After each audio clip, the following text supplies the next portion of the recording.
Welcome to this overview of the uncertainty of calibration standard provided in the measurement uncertainty calculator developed at the Leverhulme Research Centre for Forensic Science.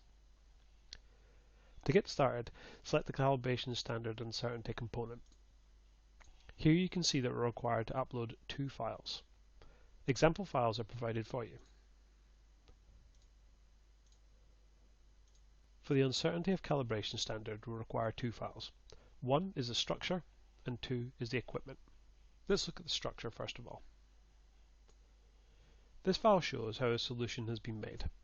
We can see that we have a reference standard solution and it is made from no product, but we do have a compound purity, tolerance and compound coverage. Next we can see that stock solution A has been made from reference standard solution.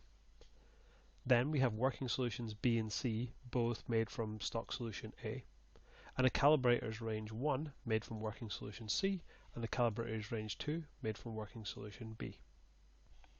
For the calibration standards equipment file, we require columns for solution, equipment, equipment volume, equipment tolerance, equipment coverage, and the number of times used.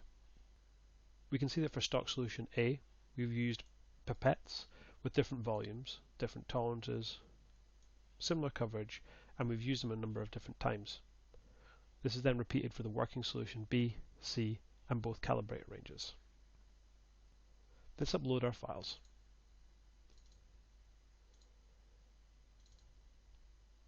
While not required, before going any further, let's specify our K-sample data and coverage factor.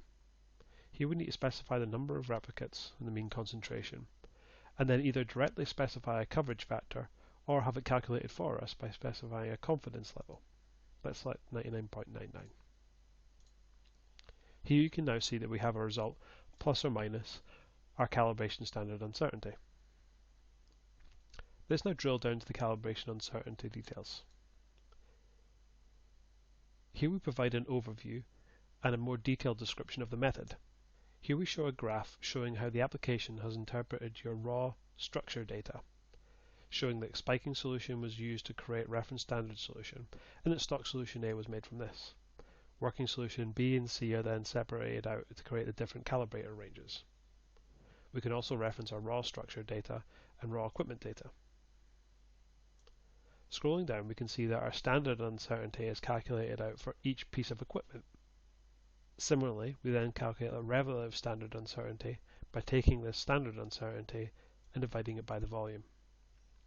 We can then calculate out the relative standard uncertainty of our calibrator ranges by first of all calculating out our working solution uncertainty and then their stock solution uncertainty before our working solutions uncertainties. These are then combined to create our overall relative standard uncertainty of calibration standard. Navigating to our combined uncertainty, we can see that our uncertainty budget is wholly taken up by the uncertainty of calibration standards, as this is the only data we have provided. To calculate the coverage factor, we take our confidence level that we specified as 99.99 and then take our degrees of freedom from the calibration standard, which is calculated as infinity at the moment. This allows us to do a t-distribution table lookup, where we take our confidence level of 99.99 and look it up against our affected degrees of freedom, which is calculated as infinite. You can see here this gives us a value of 3.91. Moving on to the expanded uncertainty, we can see how we multiply the combined uncertainty by the coverage factor, and then we can get a percentage expanded uncertainty. The results dashboard shows each of our uncertainty components. As we've only provided the uncertainty of calibration standard, that is the only value that is provided of our uncertainty components, but we also have the ability to download a report. From this report, we see that we have space for authorization signatures and approval signatures before providing a one-page summary. Further down, we provide the calculations for every uncertainty component, and we record where no data was provided. Moving to our calibration standard uncertainty, we can see the data both provided for our structure and equipment and all the calculations. Moving on to our combined uncertainty, we can see why it's important that we record that no data was recorded. As these calculations make the assumption that something was supplied, it is important to know where nothing is supplied. Coverage factor and expanded uncertainty are also shown here. Thank you for taking the time to watch this video of the uncertainty of calibration standard. Please make sure to view all the videos in this playlist to get a full idea of the functionality the measurement uncertainty calculator provides.